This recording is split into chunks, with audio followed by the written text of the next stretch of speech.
सबसे बड़ा चुनाव अभियान और उसमें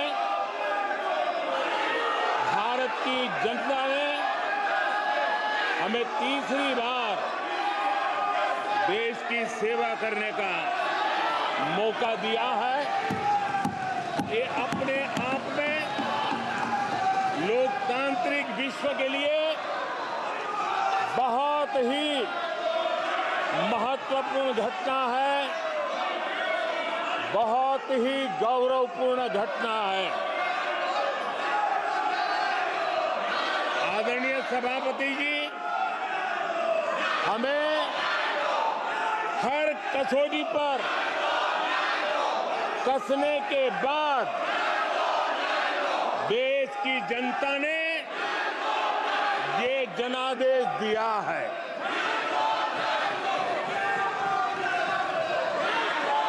जनता ने हमारे 10 साल के ट्रैक रिकॉर्ड को देखा है।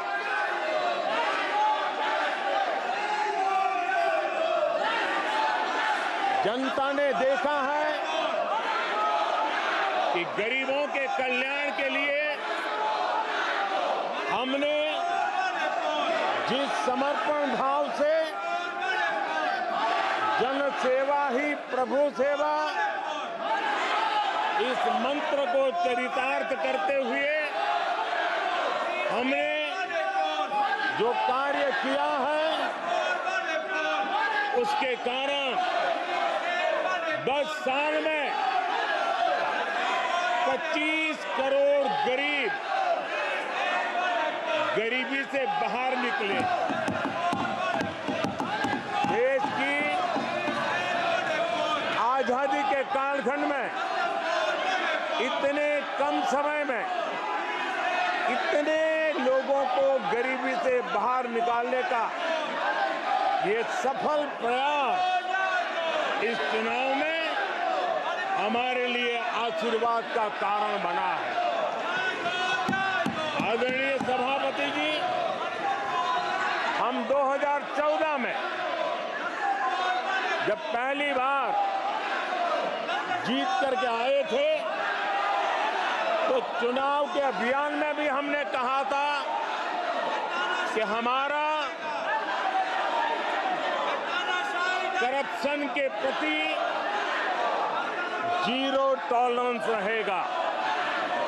और आज मुझे गर्व है कि हमारे सरकार ने देश का सामान्य मानवी जो करप्शन के कारण पीड़ित है,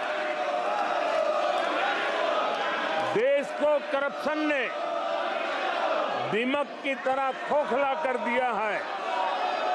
ऐसे में भ्रष्टाचार के प्रति हमारी जो जीरो टॉलरेंस नीति है, आज देश ने हमें उसके लिए आशीर्वाद दिया है। आदरणीय सभापति जी, आज दुनिया भर में भारत की साख बढ़ी है।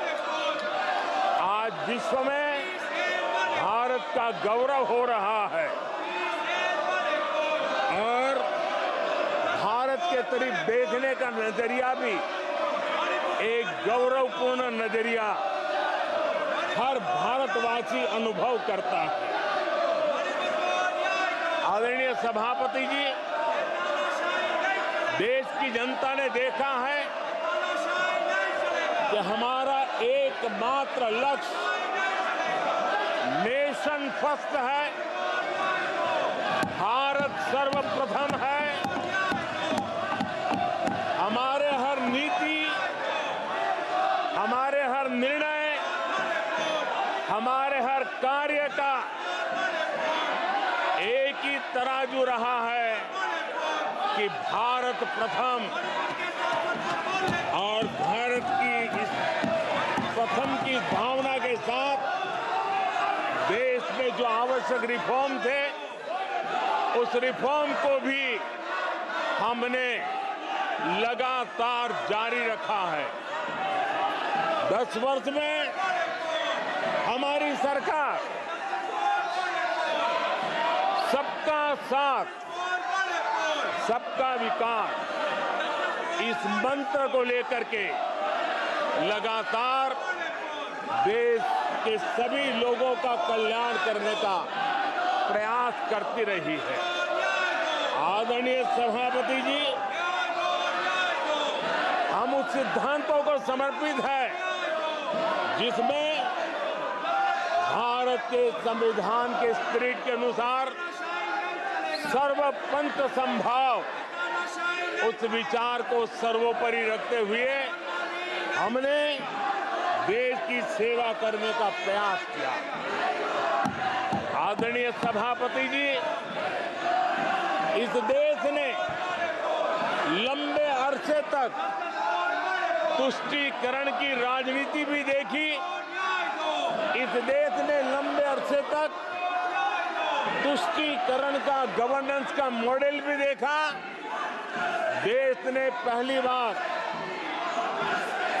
सेक्युलरिज्म का एक पूरा हमने जो प्रयास किया और वो हमने तुष्टीकरण नहीं, संतुष्टीकरण और संतुष्टीकरण के विचार को लेकर के हम चले हैं। और जब हम संतुष्टीकरण की बात करते हैं तो इसका मतलब है कि हर योजना का सैचुरेशन,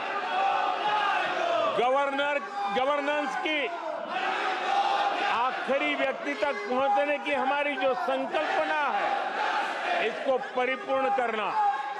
और जब हम सैचुरेशन के सिद्धांत को लेकर चलते हैं, तब सैचुरेशन सच्चे अर्थ में सामाजिक न्याय होता है। सैचुरेशन सच्चे अर्थ में सेक्युलरिज्म होता है। और उसी को देश की जनता ने हमें तीसरी बार बिठा करके मोहर लगा दी है।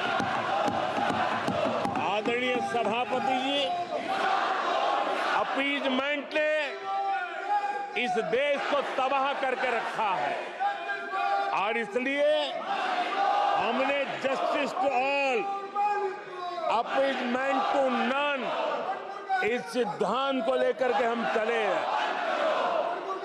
आदरणीय सभापति जी, 10 साल के हमारे कार्य को देखने परखने के बाद भारत की जनता ने हमारा समर्थन किया है। आदरणीय सभापति जी, हमें फिर एक बार 140 करोड़ देशवासियों की सेवा करने का मौका मिला है। आदरणीय सभापति जी, इस चुनाव ने इस बात को सिद्ध किया है कि भारत की जनता कितनी परिपक्व है। भारत की जनता कितने विवेकपूर्ण रूप से और कितने उच्च आदर्शों को लेकर के अपने विवेक का सद्बुद्धि से उपयोग करती है। और उसी का नतीजा है कि आज तीसरी बार हम आपके सामने, देश की जनता के सामने नम्रतापूर्वक सेवा करने के लिए उपस्थित हुए हैं। आदरणीय सभापति जी, देश की जनता ने हमारी नीतियों को देखा है, हमारी नीयत, हमारी निष्ठा, उस पर देश की जनता ने भरोसा किया है।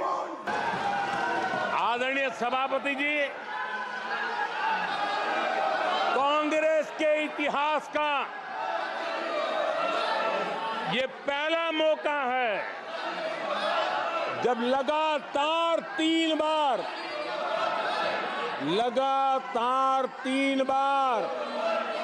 कांग्रेस 100 का आंकड़ा पार नहीं कर पाई है।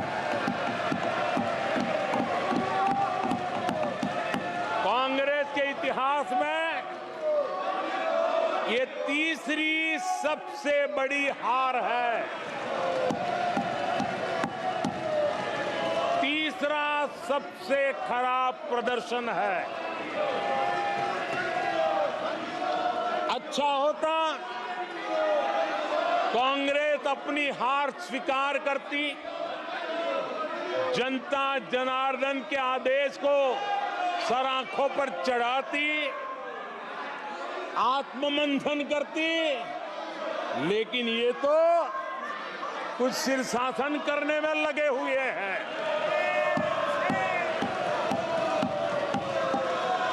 और कांग्रेस और उसकी इकोसिस्टम दिन रात बिजली जला करके हिंदुस्तान के नागरिकों के मन में ये प्रस्थापित करने की कोशिश कर रहे हैं कि उन्होंने हमें हरा दिया है। आदरणीय सभापति जी, ऐसा क्यों हो रहा है? मैं जरा अपने सामान्य जीवन के अनुभव से बताता हूं। कोई छोटा बच्चा साइकिल लेके निकला है और अगर वो बच्चा गिर जाता है, साइकिल से लुढ़क जाता है, रोने लगता है, तो कोई बड़ा व्यक्ति आकर के उसके पास पहुंच जाता है और उसको कहता है, देखो चींटी मर गई, देखो चिड़िया उड़ गई, अरे देखो तुम तो बहुत बढ़िया साइकिल चलाते हो, अरे तुम तो गिरे नहीं हो। ऐसा करके उसका जरा मन ठीक करने के लिए प्रयास करते हैं, उसका ध्यान भटका करके उस बच्चे का मन बहला देते हैं। तो आजकल बच्चे का मन बहलाने का काम चल रहा है।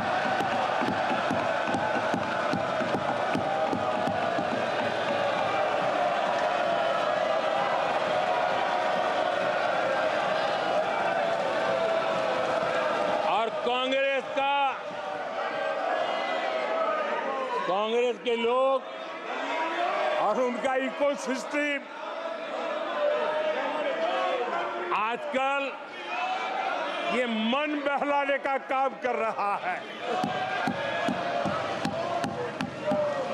आदरणीय सभापति जी, 1984 उस चुनाव को याद कीजिए। उसके बाद इस देश में 10 लोकसभा के चुनाव हुए। 10 लोकसभा के चुनाव हुए। 84 के बाद 10-10 लोकसभा के चुनाव होने के बावजूद भी कांग्रेस 250 के आंकड़े को छू नहीं पाई है।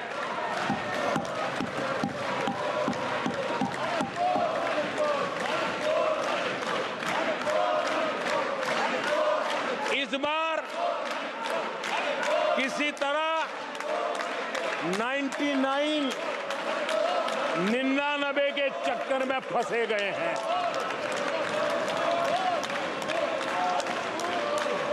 आदरणीय सभापति जी, मुझे एक किस्सा याद आता है।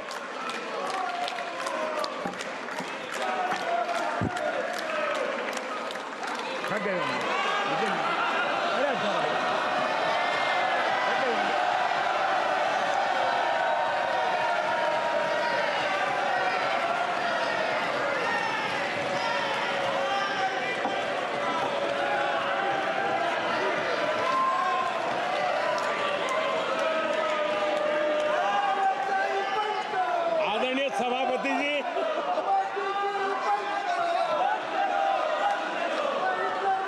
मुझे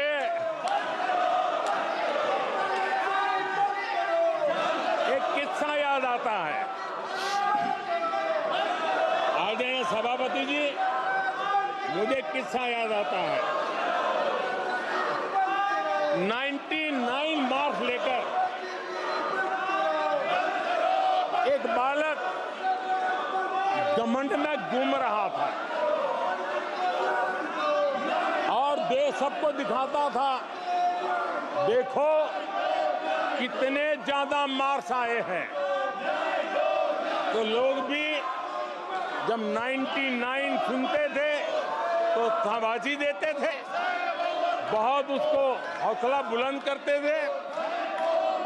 तो फिर उनके टीचर आए कि भैया किस बात की मिठाई बांट रहे हो, ये 100 में से 99 नहीं लाया, ये तो 543 में से लाया है।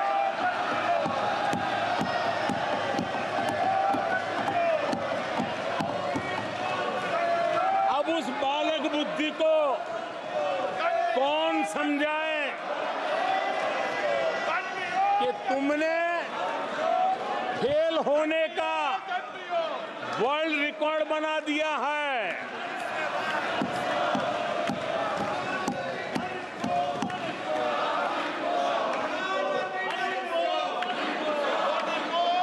कांग्रेस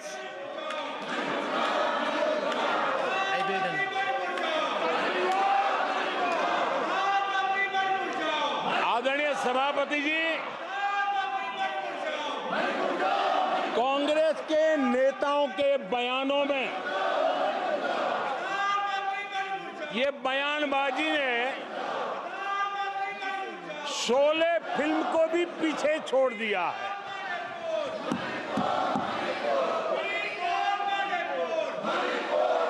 आप सबको शोले फिल्म की वो मौसी जी याद होगी।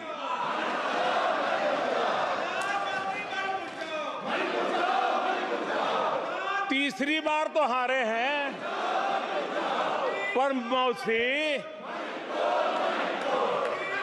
ये बात तो सही है, तीसरी बार ही तो हारे हैं, पर मौसी मोरल विक्ट्री तो है ना। आदरणीय सभापति जी, 13 राज्यों में 0 सीटें आई हैं।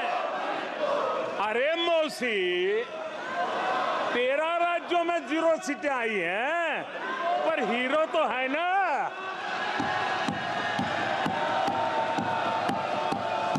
आदरणीय सभापति जी, अरे पार्टी की लुटिया तो दुबई है। अरे मौसी, पार्टी अभी भी सांसें तो ले रही है।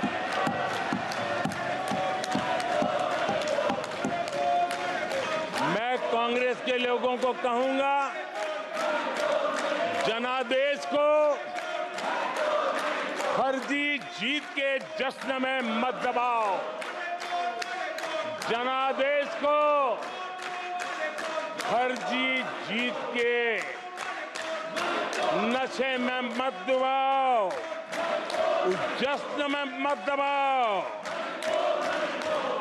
ईमानदारी से देशवासियों के जनादेश को जरा समझने की कोशिश करो, उसे स्वीकार करो।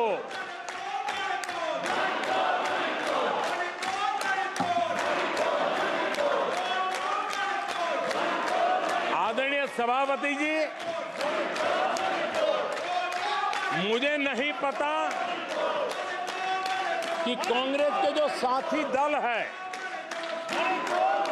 उन्होंने इस चुनाव का विश्लेषण किया है कि नहीं किया है। ये चुनाव इन साथियों के लिए भी एक संदेश है। आदरणीय सभापति जी, अब कांग्रेस पार्टी 2024 से एक परजीवी कांग्रेस पार्टी के रूप से जानी जाएगी।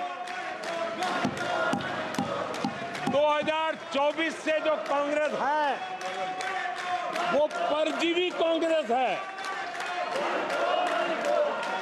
और परजीवी वो होता है जो जिस शरीर पर उस शरीर के साथ रहता है, ये परजीवी उसी को ही खाता है। कांग्रेस भी जिस पार्टी के साथ गठबंधन करती है उसी के वोट खा जाती है और अपनी सहयोगी पार्टी की कीमत पर वो फलती फूलती है। और इसलिए कांग्रेस परजीवी कांग्रेस बन चुकी है। मैं जब परजीवी कह रहा हूं तो तथ्यों के आधार पर कह रहा हूं।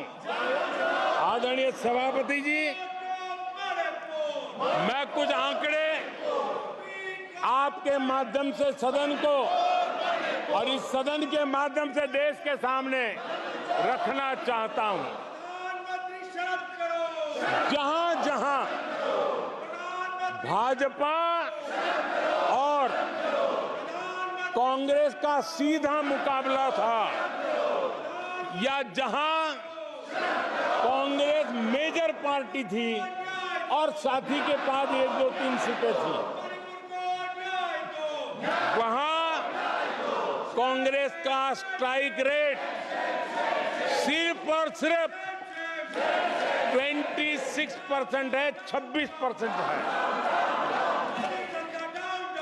लेकिन जहां किसी का पल्लू पकड़ करके चलते थे, जहां वो जूनियर पार्टनर थे, किसी दल ने उनको कुछ दे दिया मौका, ऐसे राज्यों में कांग्रेस जहां जूनियर पार्टनर थी उनका स्ट्राइक रेट 50% है।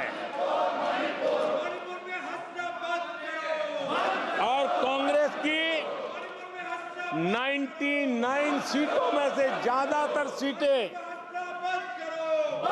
उनके सहयोगियों ने उनको जिताया है। और इसलिए मैं कहता हूं ये परजीवी कांग्रेस है। 16 राज्यों में जहां कांग्रेस अकेले लड़ी, वहां उसका वोट शेयर इस चुनाव में गिर चुका है। आदरणीय सभापति जी,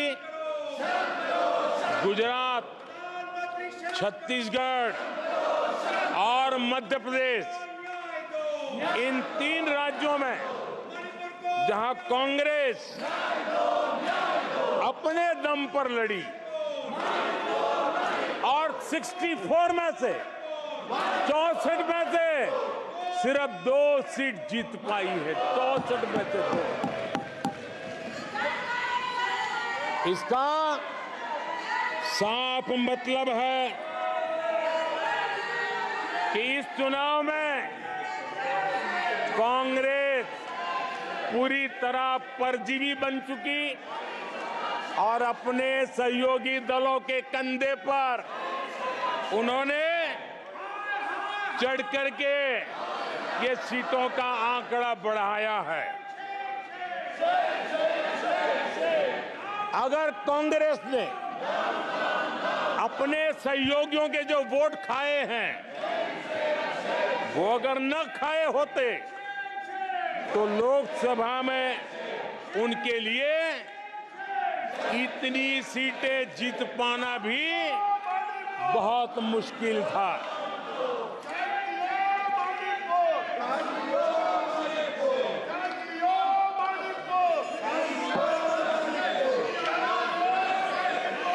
आदरणीय सभापति जी,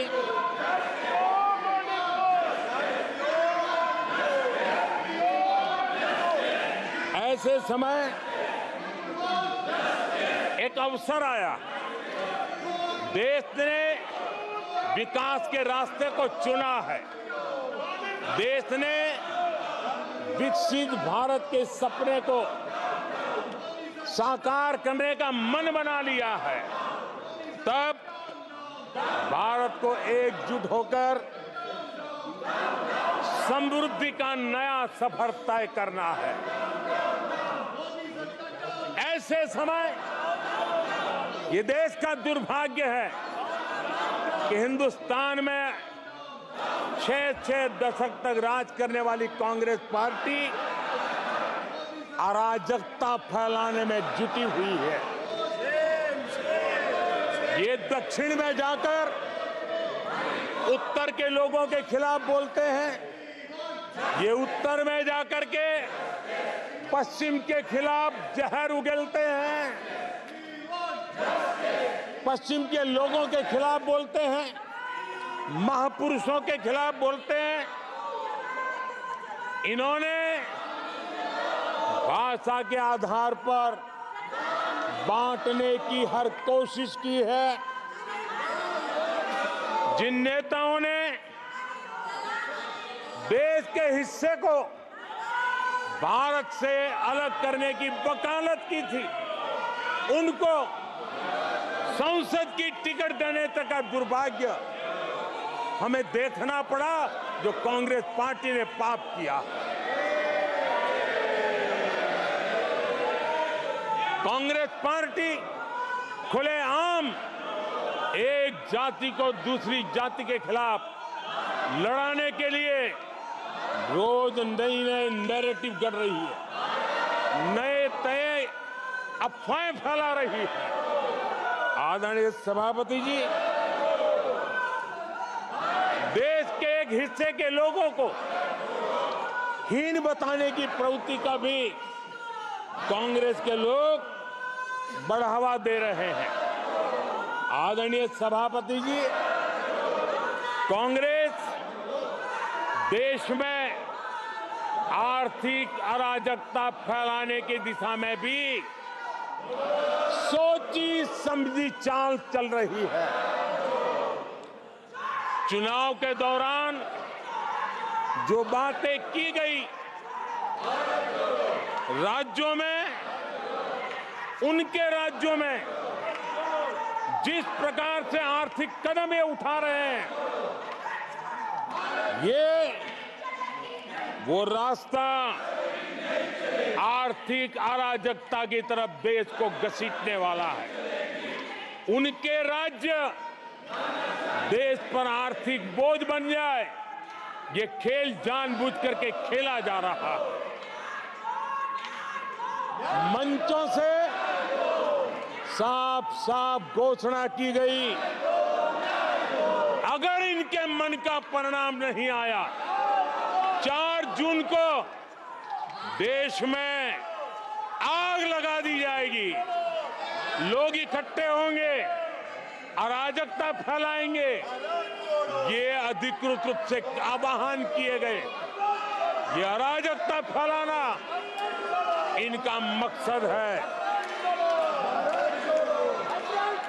भारत की लोकतांत्रिक प्रक्रिया को सवालों के घेरे में लाकर अराजकता फैलाने का प्रयास किया गया है। सीएए को लेकर जो अराजकता फैलाई गई, देश के लोगों में गुमराह करने का जो खेल खेला गया, पूरी इकोसिस्टम इस बात को बल देती रही ताकि उनके राजनीतिक मकसद पूरे हो। आदरणीय सभापति जी, देश को दंगों में झोंकने के भी कुत्सित प्रयास पूरे देश ने देखे हैं। आदरणीय सभापति जी,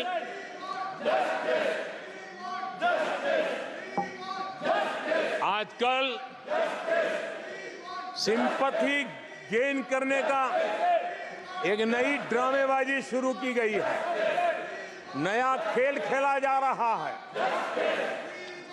मैं एक किस्सा सुनाता हूं। एक बच्चा स्कूल से आया, और जोर जोर से रोने लगा और उसकी मां भी डर गई, क्या हो गया, बहुत रोने लगा और फिर कहने लगा, मां मुझे आज स्कूल में मारा गया, आज स्कूल में मुझे उसने मारा, आज स्कूल में मुझे इसने मारा, और जोरों जोरों से रोने लगा। मां परेशान हो गई। उसने उसे पूछा कि बेटा बात क्या थी, लेकिन वो बता नहीं रहा था, बस रो रहा था, मुझे मारा मुझे मारा।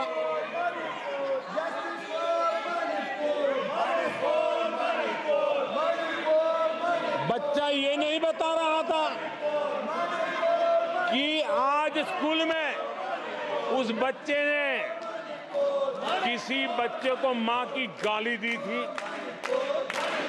उसने ये नहीं बताया किसी बच्चे की किताबें उसने फाड़ दी थी। उसने ये नहीं बताया कि उसने टीचर को चोर कहा था। उसने ये नहीं बताया कि किसी का टिफिन चुरा करके खा गया था। हमने कल सदन में यही बचकाना हरकत देखी है।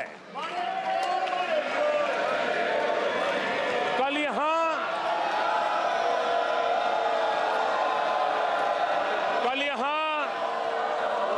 बालक बुद्धि का विलाप चल रहा था।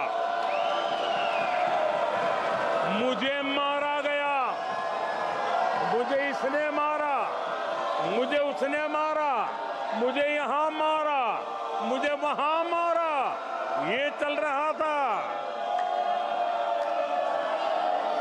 आदरणीय सभापति जी,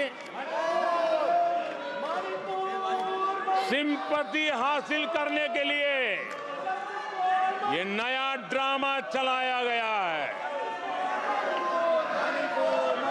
लेकिन ये सच्चाई जानते हैं कि ये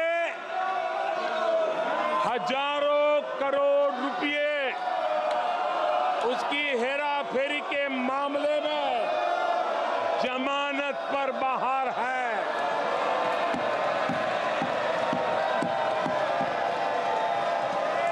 ये ओबीसी वर्ग के लोगों को चोर बताने के मामले में सजा पा चुके हैं।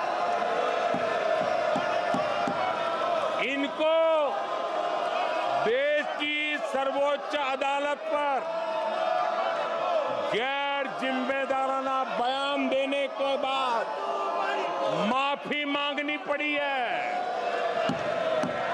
इन पर महान स्वातंत्र सेनानी वीर सावरकर जैसे महान व्यक्तित्व का अपमान करने का मुकदमा है।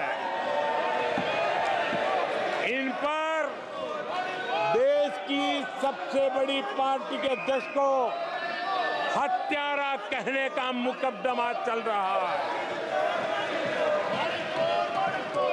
इन पर अनेक नेताओं, अधिकारियों, संस्थानों पर झूठ बोलने के गंभीर आरोप हैं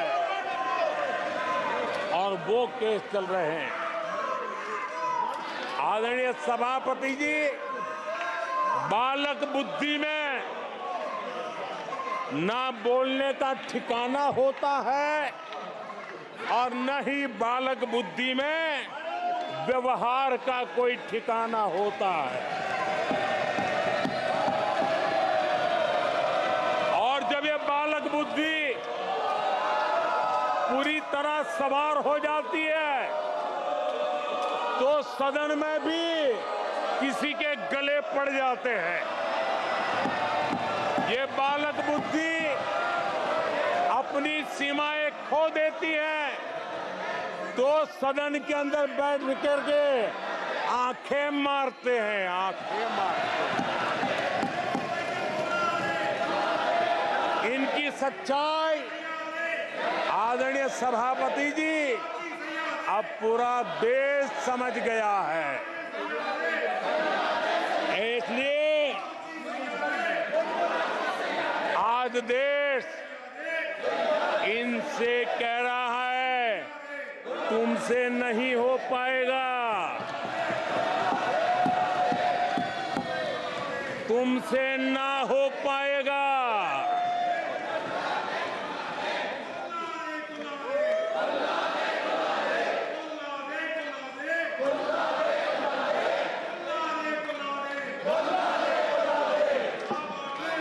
बैठिए माननीय सदस्य प्लीज।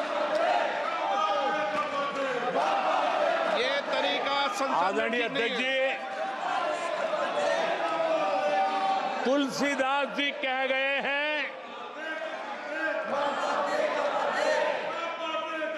अखिलेश जी, तुलसीदास जी कह गए हैं जूठई लेना जूठई देना,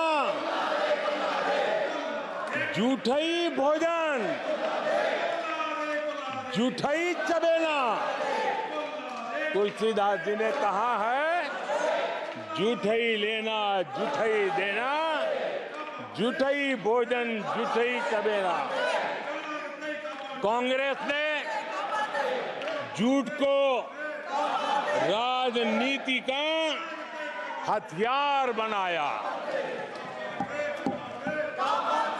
कांग्रेस के मुंह झूठ लग गया है।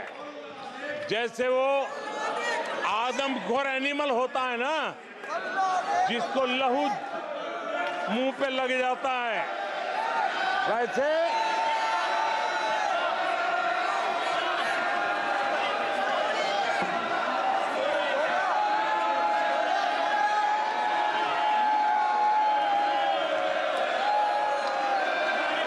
आदरणीय सभापति जी,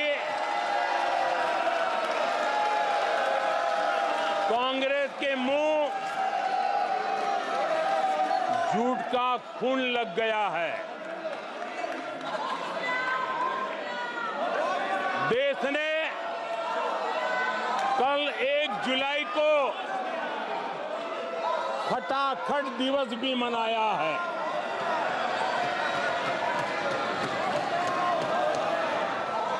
जुलाई को लोग अपने बैंक अकाउंट चेक कर रहे थे कि 8,500 रुपये आए कि नहीं आए। ये झूठ नैरेटिव का परिणाम देखिए। इसी चुनाव में कांग्रेस ने देशवासियों को गुमराह किया। माताओं बहनों को हर महीने 8,500 रुपये देने का झूठ। इन माताओं के बहनों के दिलों को जो चोट लगी है ना, वो श्राप बन करके ये कांग्रेस को तबाह करने वाली है। आदरणीय सभापति जी, ईवीएम को लेकर झूठ, संविधान को लेकर झूठ,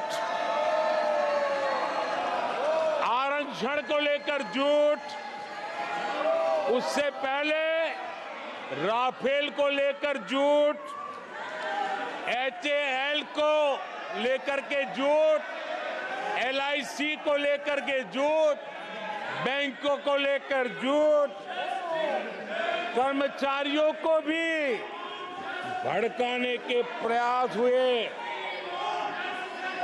हौसला तो इतना बढ़ गया कि कल सदन को भी गुमराह करने का प्रयास हुआ। कल अग्निवीर को लेकर सदन में झूठ बोला गया। कल यहां भरपूर असत्य बोला गया कि एमएसपी नहीं दिया जा रहा। अध्यक्ष जी, संविधान की गरिमा से खिलवाड़ ये सदन का दुर्भाग्य है और अनेक बार लोकसभा में जीत करके आए लोग सदन की गरिमा के साथ खिलवाड़ करे, ये शोभा नहीं देता है। आदरणीय सभापति जी, जो दल 60 साल तक यहां बैठा है, जो सरकार के कामों को जानता है, जिसके पास अनुभवी नेताओं की श्रृंखला है, वे जब अराजकता के इस रास्ते पर चले जाएं, झूठ के रास्ते को चुन ले, तब देश गंभीर संकट की तरफ जा रहा है, इसका सबूत मिल रहा है। आदरणीय सभापति जी, सदन की गरिमा से खिलवाड़ ये हमारे संविधान निर्माताओं का अपमान है, इस देश के महापुरुषों का अपमान है, देश के लिए आजादी के लिए बलिदान देने वाले वीर सपूतों का अपमान है। और इसलिए आदरणीय सभापति जी, मैं जानता हूं आप बहुत सहृदयी हैं, आप उदार मन के मालिक हैं, आप संकट के समय भी हल्की फुल्की मीठी मुस्कान के साथ चीजों को झेल लेते हैं। लेकिन आदरणीय सभापति जी, अब जो हो रहा है, कल जो हुआ है, वो गंभीरता से लिए बिना संसदीय लोकतंत्र को हम रक्षित नहीं कर पाएंगे। आदरणीय सभापति जी, इन हरकतों को बालक बुद्धि कह करके, बालक बुद्धि मान करके हम नजरअंदाज नहीं करना चाहिए, कतई नजरअंदाज नहीं करना चाहिए।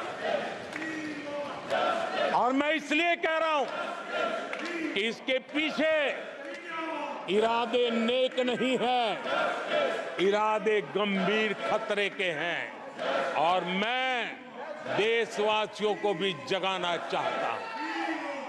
आदरणीय सभापति जी, इन लोगों का झूठ हमारे देश के नागरिकों की विवेक बुद्धि पर आशंका व्यक्त करता है।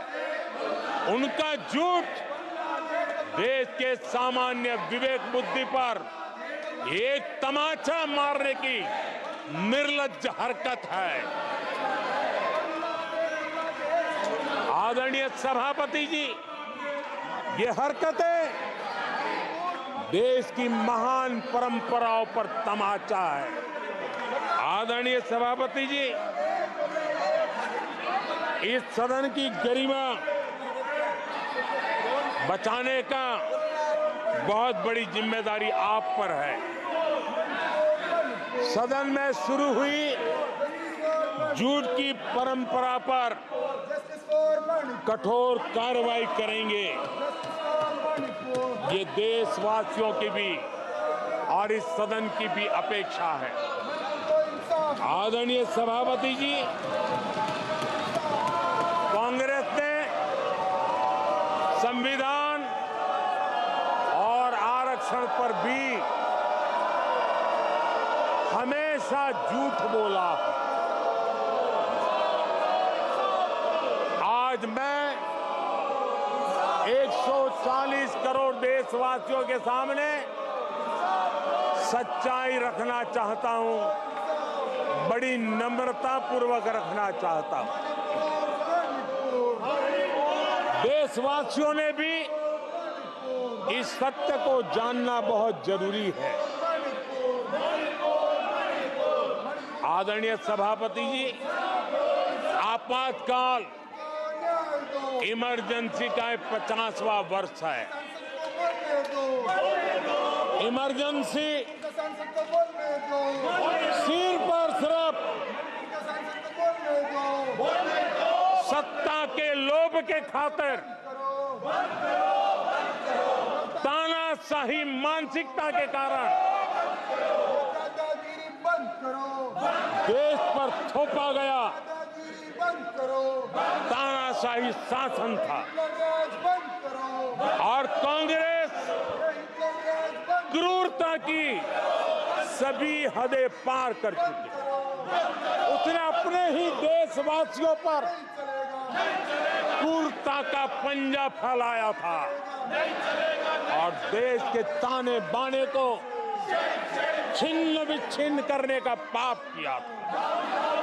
आदरणीय सभापति जी, सरकारों को गिराना, मीडिया को दबाना, हर कारनामे संविधान की भावना के खिलाफ, संविधान की धाराओं के खिलाफ, संविधान के एक एक शब्द के खिलाफ थे।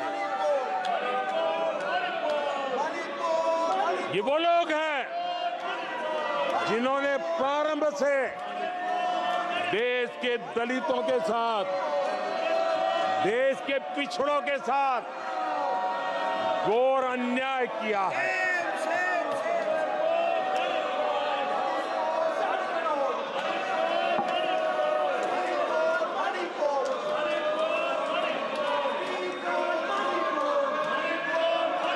आदरणीय सभापति जी,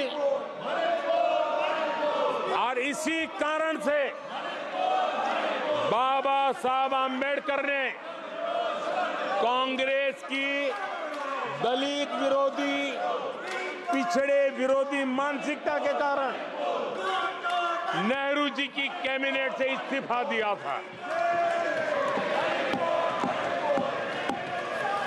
उन्होंने पर्दाफाश किया था कि कैसे नेहरू जी ने दलितों, पिछड़ों के साथ अन्याय किया और बाबा साहब आम्बेडकर ने कैबिनेट से इस्तीफा देते समय जो कारण बताए थे, वो कारण इनके चरित्र को दर्शाते हैं। बाबा साहब आम्बेडकर जी ने कहा था, मैं सरकार द्वारा अनुसूचित जातियों की उपेक्षा पर अपने अंदर उत्पन्न आक्रोश को रोक नहीं सका। ये बाबा साहब आम्बेडकर के शब्द है। अनुसूचित जातियों की उपेक्षा, इसने बाबा साहब आम्बेडकर को आक्रोशित कर दिया।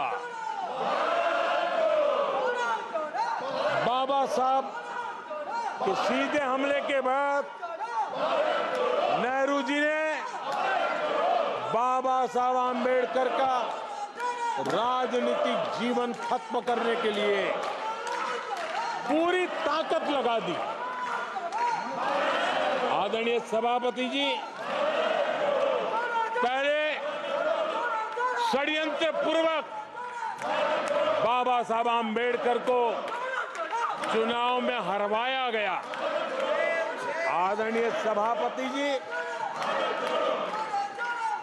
हराया इतना ही नहीं, उन्होंने बाबा साहब आम्बेडकर के इस पराजय की, उसका जश्न मनाया, खुशी मनाई और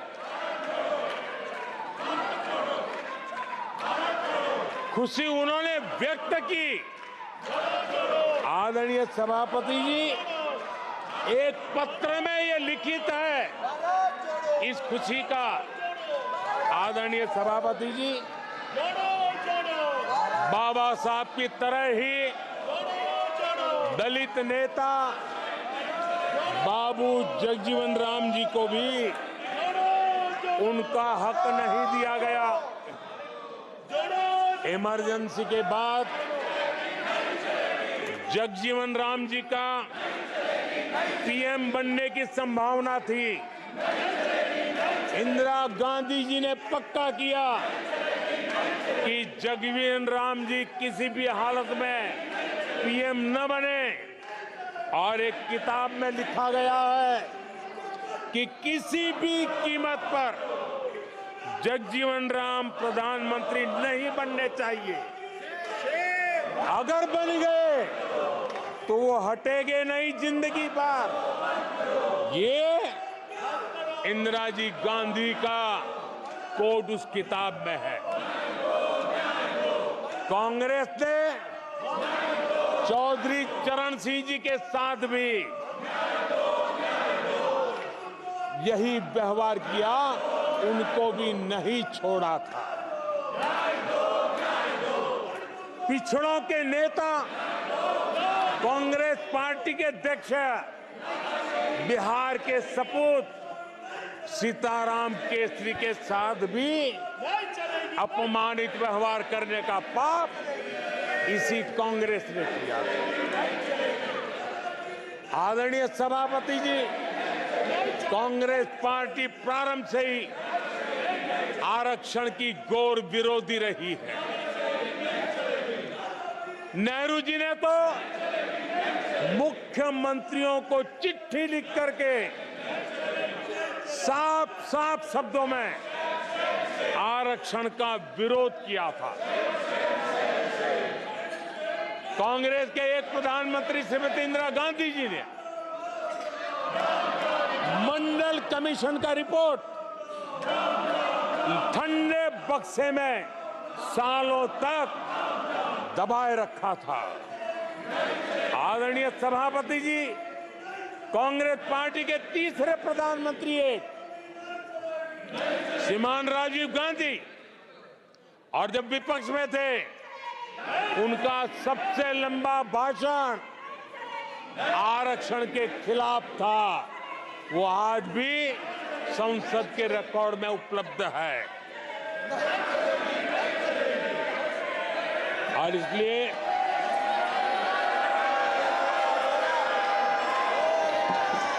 आदरणीय सभापति जी, मैं आज एक गंभीर विषय पर आपका और देशवासियों का ध्यान आकर्षित करना चाहता हूं। कल जो हुआ, इस देश के कोटि कोटि देशवासी आने वाली सदियों तक माफ नहीं करेंगे। आदरणीय सभापति जी, 131 साल पहले, 131 ईयर पहले स्वामी विवेकानंद जी ने शिकागो में कहा था, मुझे गर्व है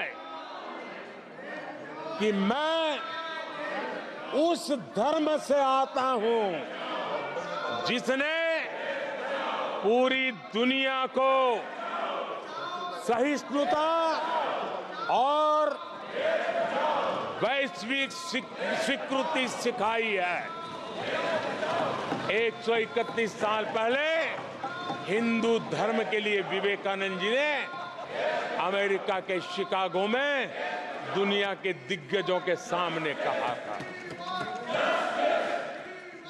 आदरणीय सभापति जी, हिंदू सहनशील है, हिंदू अपनत्व को लेकर के जीने वाला समूह है।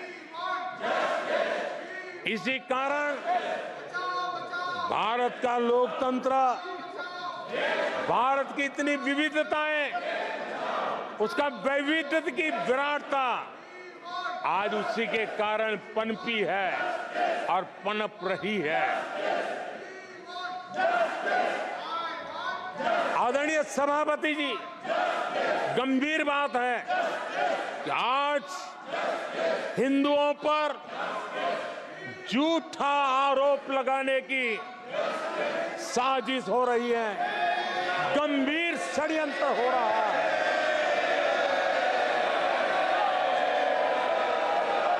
आदरणीय सभापति जी,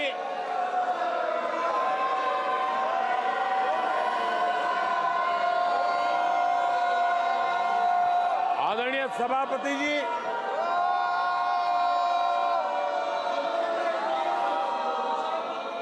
ये कहा गया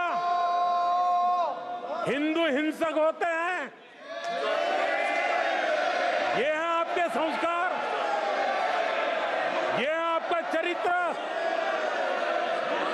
ये है आपकी सोच, ये है आपकी नफरत इस देश के हिंदुओं के साथ।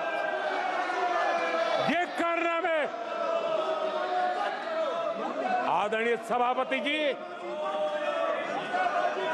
ये देश शताब्दियों तक इसे भूलने वाला नहीं है।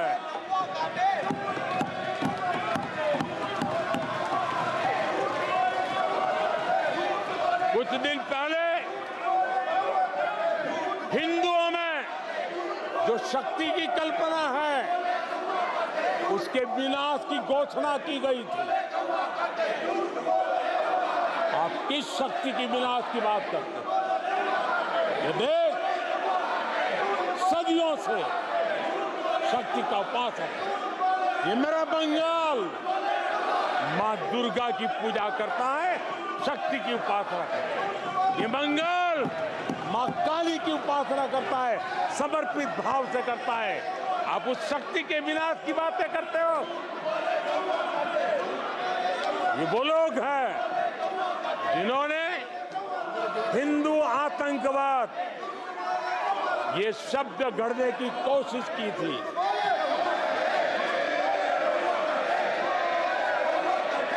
इनके साथी हिंदू धर्म को उसकी तुलना डेंगू, मलेरिया ऐसे शब्दों से करें और ये लोग तालियां बजाएं, ये देश कभी माफ नहीं करेगा। आदरणीय सभापति जी, एक सोची समझी रणनीति के तहत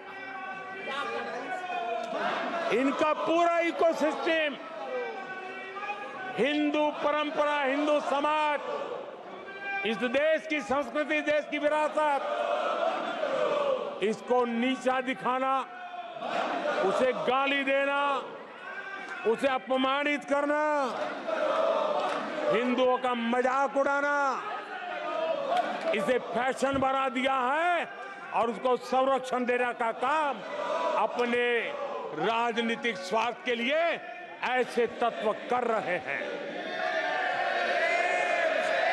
आदरणीय सभापति जी,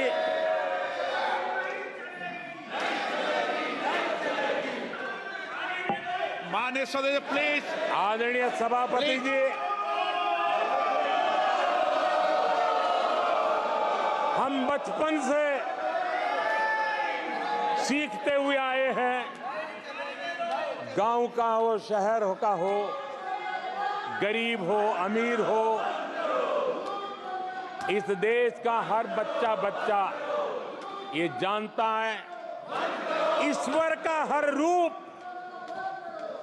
आदरणीय सभापति जी, ईश्वर का हर रूप दर्शन के लिए होता है। ईश्वर का कोई भी रूप निजी स्वार्थ के लिए, प्रदर्शन के लिए नहीं होता है। जिसके दर्शन होते हैं उसके प्रदर्शन नहीं होते हैं। आदरणीय सभापति जी, हमारे देवी देवताओं का अपमान 140 करोड़ देशवासियों के दिलों को गहरी चोट पहुंचा रहा है।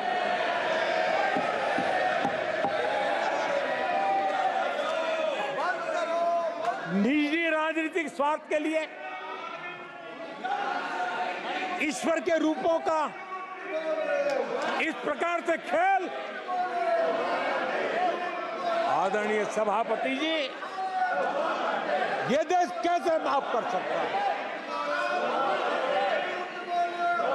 आदरणीय सभापति जी, सदन के कल के दृश्यों को देख करके अब हिंदू समाज को भी सोचना होगा। अपमानजनक बयान संयोग है या कोई प्रयोग की तैयारी है, ये हिंदू समाज को सोचना पड़ेगा। आदरणीय सभापति जी, हमारी सेनाएं देश का अभिमान है। सारे देश को उनके साहस और हमारी सेना की वीरता पर गर्व है। और आज सारा देश देख रहा है हमारी सेनाएं, हमारा डिफेंस सेक्टर आजादी के बाद इतने सालों में जितना नहीं हुआ, इतने रिफॉर्म हो रहे हैं। हमारी सेना को आधुनिक बनाया जा रहा है। हर चुनौती को हमारी सेना मुंह तोड़ जवाब दे सके, इसलिए युद्ध के सामर्थ्य वाली सेना बनाने के लिए हम भरपूर प्रयास कर रहे हैं, रिफॉर्म कर रहे हैं, कदम उठा रहे हैं, देश की सुरक्षा का मकसद लेकर के। बीते कुछ सालों में बहुत सारी चीजें बदली है। सीडीएस का पद बनने के बाद इंटीग्रेशन और सशक्त हुआ है। आदरणीय सभापति जी, हमारी सशस्त्र सेनाओं के बीच उनके सहयोग से जो लंबे समय से युद्ध शास्त्र के निष्णातों का मत था कि भारत में थिएटर कमांड जरूरी है, आज मैं संतोष के साथ कह सकता हूं कि सीडीएस व्यवस्था बनने के बाद देश में सुरक्षा के लिए जरूरी थिएटर कमांड की दिशा में प्रगति हो रही है। आदरणीय सभापति जी, आत्मनिर्भर भारत, उसमें हमारी सेना को आत्मनिर्भर बनाना, उसकी भी बहुत बड़ी महत्वपूर्ण भूमिका निभाई जा रही है। हमारी देश की सेना युवा होनी चाहिए। सेना दुश्मनों के दांत खट्टे करने के लिए होती है। हमें हमारे युवाओं पर भरोसा होना चाहिए। सेना में युवाओं की ताकत बढ़ानी चाहिए और इसलिए हम लगातार युद्ध योग्य सेना बनाने के लिए रिफॉर्म कर रहे हैं। समय पर रिफॉर्म न करने के कारण हमारी सेना का बहुत नुकसान हुआ है, लेकिन ये सार्वजनिक बातें कहने योग्य नहीं होने के कारण मैं मेरे मुंह को ताला लगा करके बैठा हूं। आदरणीय सभापति जी, देश की सुरक्षा एक गंभीर मसला होता है। आदरणीय सभापति जी, ऐसे रिफॉर्म्स का उद्देश्य किसी भी परिस्थिति में, अब युद्ध के रूप बदल रहे हैं, संसाधन बदल रहे हैं, शस्त्र बदल रहे हैं, टेक्निक बदल रही है। ऐसे में हमें हमारी सेनाओं को उसी चुनौतियों के अनुरूप तैयार करना, ये बहुत बड़ी जिम्मेवारी होती है, जिसको निभाने के लिए गालियां खा करके भी, झूठे आरोप सह करके भी, मुंह पर ताला लगा करके हम काम कर रहे हैं। ऐसे समय देश की सेना को आधुनिक बनाना, सशक्त बनाने के ऐसे समय कांग्रेस क्या कर रही है? ये झूठ फैला रहे हैं। डिफेंस रिफॉर्म के प्रयासों को कमजोर करने का षड्यंत्र कर रहे हैं। आदरणीय सभापति जी, दरअसल कांग्रेस के लोग कभी भी भारतीय सेनाओं को ताकतवर होते नहीं देख सकते। आदरणीय सभापति जी, कौन नहीं जानता कि नेहरू जी के समय देश की सेनाएं कितनी कमजोर होती थी। हमारी सेनाओं में कांग्रेस ने जो लाखों करोड़ों के घोटाले किए, वही तरीका था जिस तरीके ने देश की सेना को कमजोर किया है। ये देश की सेनाओं को कमजोर किया। जल हो, थल हो, नभ हो, सेना की हर आवश्यकता में इन्होंने देश आजाद हुआ तब से भ्रष्टाचार की परंपरा बनाई। जीप घोटाला हो, पनडुब्बी घोटाला हो, बोफोर्स घोटाला हो, इन सारे घोटालों ने देश की सेना की ताकत को बढ़ने से रोका है। वो भी एक वक्त था आदरणीय सभापति जी, कांग्रेस के जमाने में हमारी सेनाओं के पास बुलेट प्रूफ जैकेट भी नहीं हुआ करते थे।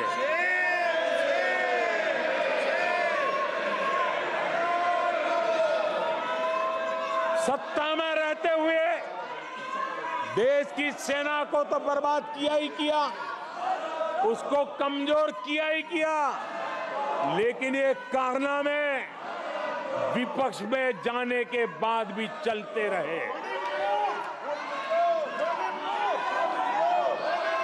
विपक्ष में जाने के बाद भी सेना को कमजोर करने के लगातार प्रयास होते रहे। जब ये कांग्रेस सरकार में थे तो फाइटर जेट नहीं लिए, और जब हमने कोशिश की तो कांग्रेस हर तरह की साजिश पर उतर आई। फाइटर जेट एयरफोर्स तक न पहुंच पाए, इसके लिए साजिशें की गई। और आदरणीय सभापति जी, ये बालक बुद्धि देखिए कि राफेल के छोटे छोटे खिलौने बना करके उड़ाने में मजा लेते थे, देश की सेना का मजाक उड़ाते थे। अध्यक्ष जी, कांग्रेस ऐसे हर कदम का, हर रिफॉर्म का विरोध करती है जो भारत की सेना को मजबूती दे, भारत की सेना को मजबूत बनाए। माननीय सदस्यों, सभा की कार्रवाई माननीय प्रधानमंत्री जी के भाषण तक के लिए बढ़ाई जाती है और सभा की सारी कार्रवाई पूरे होने तक बढ़ाई जाती है। आदरणीय सभापति जी, समय देने के लिए और समय का विस्तार करने के लिए मैं आपका हृदय से आभार व्यक्त करता हूं। आदरणीय सभापति जी, अब कांग्रेस के लोगों को ये पता चल गया है कि हमारे नौजवानों की ऊर्जा, हमारे सैनिकों का आत्मबल ही हमारे सशस्त्र बलों की सबसे बड़ी शक्ति है। और अब इस पर हमला करके और एक नया तरीका सेना में भर्ती को लेकर, सरासर झूठ फैलाया जा रहा है ताकि लोग, मेरे देश के नौजवान मेरे देश की रक्षा करने के लिए सेना में न जाए, उनको रोकने के लिए षड्यंत्र हो रहा है। आदरणीय सभापति जी, मैं इस सदन के माध्यम से जानना चाहता हूं, आखिर किसके लिए कांग्रेस हमारी सेनाओं को कमजोर करना चाहती है? किसके फायदे के लिए कांग्रेस वाले सेना के संबंध में इतना झूठ फैला रहे हैं? आदरणीय सभापति जी, वन रैंक वन पेंशन को लेकर के देश के शहीद जवानों को उनकी आंखों में धूल झोंकने का प्रयास किया गया। आदरणीय सभापति जी, हमारे देश में श्रीमती इंदिरा गांधी जी ने वन रैंक वन पेंशन की व्यवस्था को खत्म किया था।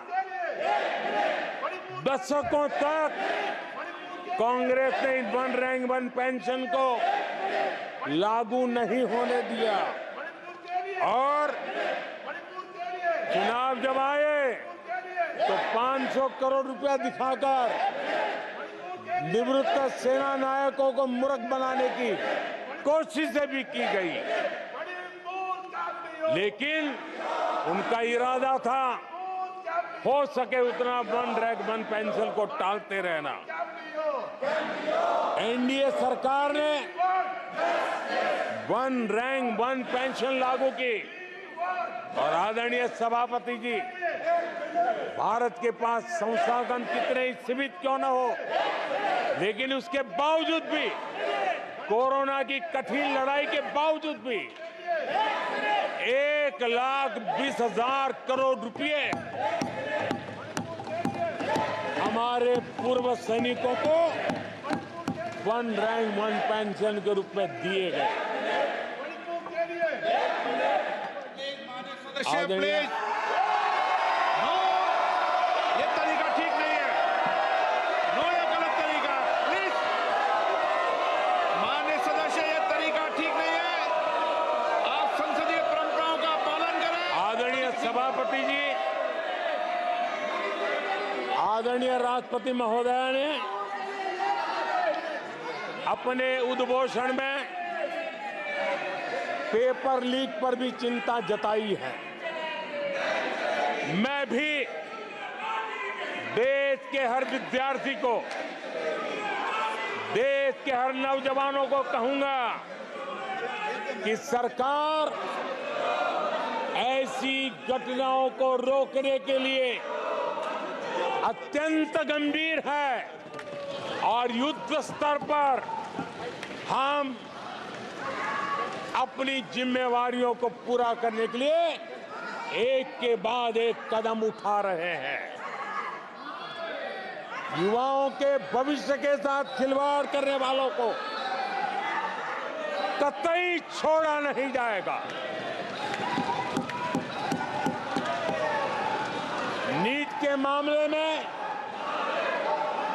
पूरे देश में लगातार गिरफ्तारियां की जा रही है। केंद्र सरकार पहले ही एक कड़ा कानून बना चुकी है। परीक्षा कराने वाले पूरे सिस्टम को पुख्ता करने के लिए जरूरी कदम उठाए जा रहे हैं। आदरणीय सभापति जी, एनडीए सरकार ने बीते 10 वर्षों में विकास को अपना सबसे बड़ा संकल्प बनाया है। आज हमारे सामने भारत को दुनिया की तीसरी सबसे बड़ी इकोनॉमी बनाने का संकल्प है। आज हमारे सामने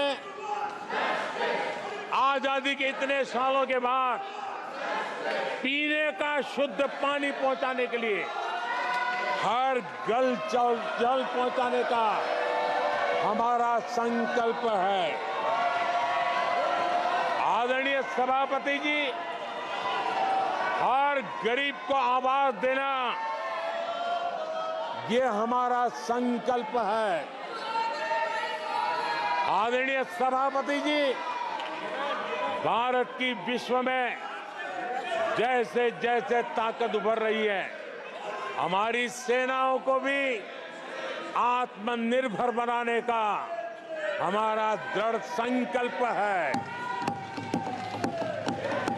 आदरणीय सभापति जी, ये युग हरित युग है, ये युग ग्रीन एरा है और इसलिए दुनिया जो ग्लोबल वार्मिंग से लड़ाई लड़ रही है उसको एक बहुत बड़ी ताकत देने का काम भारत ने बीड़ा उठाया है। हमने रिन्यूएबल एनर्जी का भारत पावर हाउस बने उस दिशा में एक के बाद एक कदम उठाए हैं और उसको अचीव करने का हमारा संकल्प है। आदरणीय सभापति जी, भविष्य ग्रीन हाइड्रोजन से जुड़ा है, ई व्हीकल से जुड़ा हुआ है। भारत को ग्रीन हाइड्रोजन का हब बनाने के लिए भी हम पूरी तरह संकल्पबद्ध है। आदरणीय सभापति जी, 21वीं सदी आज भारत 21वीं सदी को भारत की सदी बनाने के लिए जिन संकल्पों को लेकर के हम चले हैं उसमें इंफ्रास्ट्रक्चर की भी बहुत बड़ी भूमिका है। हमें आधुनिक इंफ्रास्ट्रक्चर बनाना है, हमें विश्व के सारे बेंचमार्क की बराबरी पे जाना है। आदरणीय सभापति जी, जितना निवेश भारत में इंफ्रास्ट्रक्चर के लिए हुआ है वो इतना पहले कभी नहीं हुआ है और जिसका लाभ आज देशवासी देख रहे हैं। देश में बहुत बड़े पैमाने पर रोजगार और स्वरोजगार के अवसर बन रहे हैं, उसको विस्तार हो, उसको एक नए रूप रंग मिले। आधुनिक भारत की आवश्यकताओं के अनुसार स्किल डेवलपमेंट हो और उसके आधार पर इंडस्ट्री 4.0 में भी भारत लीडर के रूप में उभरे और हमारे नौजवानों का भविष्य भी संवरे, उस दिशा में हम काम कर रहे हैं। आदरणीय सभापति जी, एक स्टडी है कि पिछले 18 साल में, ये स्टडी बड़ा महत्वपूर्ण है, यह अध्ययन कहता है कि पिछले 18 साल में प्राइवेट सेक्टर में जॉब क्रिएशन में आज सबसे बड़ा रिकॉर्ड बना है। 18 साल में सबसे बड़ा रिकॉर्ड बना है। आदरणीय सभापति जी, आज भारत डिजिटल पेमेंट सिस्टम पूरी दुनिया में एक उदाहरण बना है। विश्व के लोग, मैं G20 समूह में जब भी गया, भारत की डिजिटल इंडिया मूवमेंट को लेकर के, डिजिटल पेमेंट को लेकर के विश्व के समृद्ध देशों को भी अचरज होता है और बड़ी जिज्ञासा के साथ हमें सवाल पूछते हैं। ये भारत की सफलता की बहुत बड़ी कहानी है। माननीय सदस्य प्लीज, ये तरीका ठीक नहीं है। नो। आदरणीय सभापति जी, जैसे जैसे भारत आगे बढ़ रहा है स्वाभाविक है, प्रतिस्पर्धा भी बढ़ रही है और चुनौतियां भी बढ़ रही है। जिन्हें भारत की प्रगति से दिक्कत है, जो भारत की प्रगति को चुनौती के रूप में देखते हैं, वो गलत हथकंडे भी अपना रहे हैं।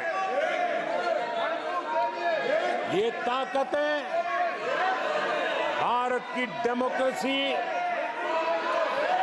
डेमोग्राफी और डायवर्सिटी पर हमला कर रही है और ये चिंता सिर्फ मेरी नहीं है, ये चिंता सिर्फ सरकार की नहीं है, ये चिंता सिर्फ ट्रेजरी बैंक की नहीं है। आदरणीय सभापति जी, देश की जनता और माननीय सुप्रीम कोर्ट तक सबको इन बातों से चिंतित है।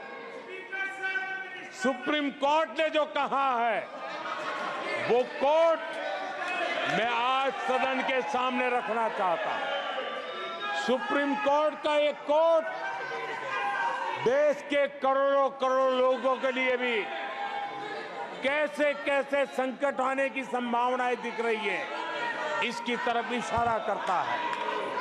आदरणीय सभापति जी, सुप्रीम कोर्ट ने अपने एक जजमेंट में बड़ी गंभीरता पूर्वक कहा है और मैं कोट पढ़ता हूं, ऐसा लगता है इस महान देश की प्रगति पर, ऐसा लगता है कि इस महान देश की प्रगति पर संदेह प्रकट करने, उसे कम करने और हर संभव मोर्चे पर उसे कमजोर करने का एक ठोस प्रयास किया जा रहा है।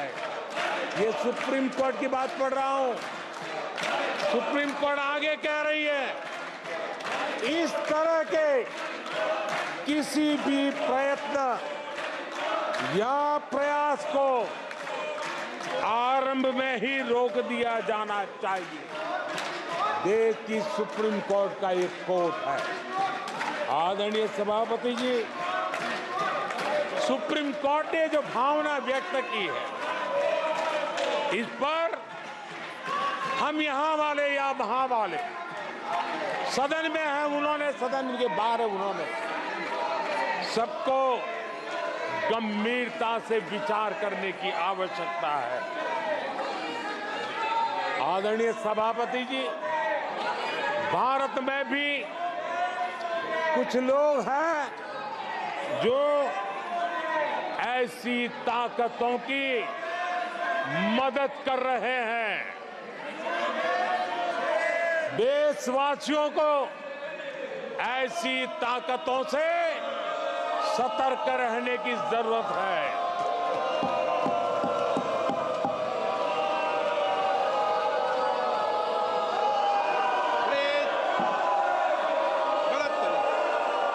आदरणीय सभापति जी,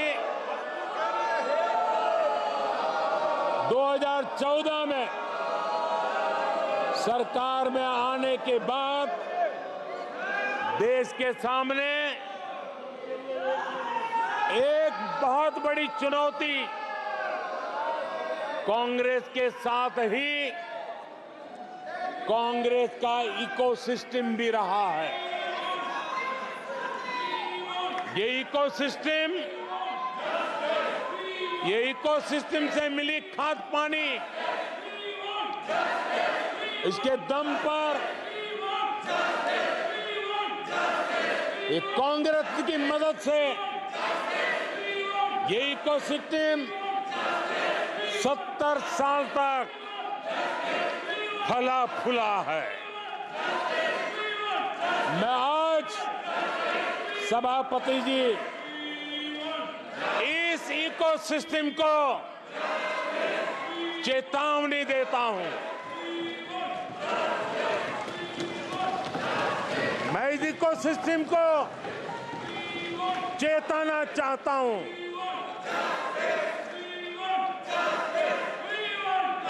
इकोसिस्टम की जो हरकतें हैं, जिस तरह इकोसिस्टम ने ठान लिया है कि देश की विकास यात्रा को रोक देंगे, देश की प्रगति को डिरेल कर देंगे, मैं आज इकोसिस्टम को बता देना चाहता हूं, उसकी हर साजिश का जवाब अब उसी की भाषा में मिलेगा।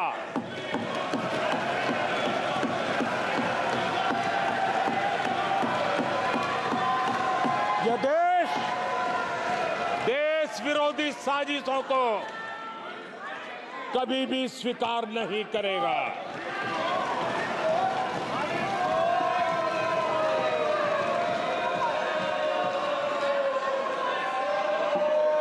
आदरणीय सभापति जी,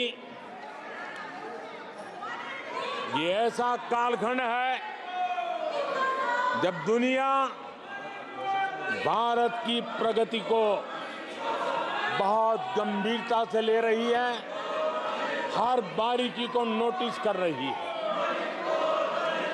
आदरणीय सभापति जी, अब चुनाव हो चुके हैं।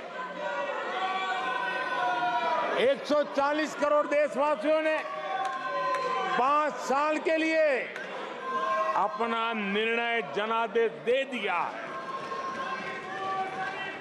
आवश्यक है कि विकसित भारत के निर्माण के लिए इस संकल्प को सिद्धि में बदलने के लिए इस सदन के सभी माननीय सदस्यों का योगदान होना चाहिए। मैं उन सबको निमंत्रित करता हूं कि विकसित भारत के संकल्प को पूर्ण करने के लिए आप भी जिम्मेवारी के साथ आगे आइए।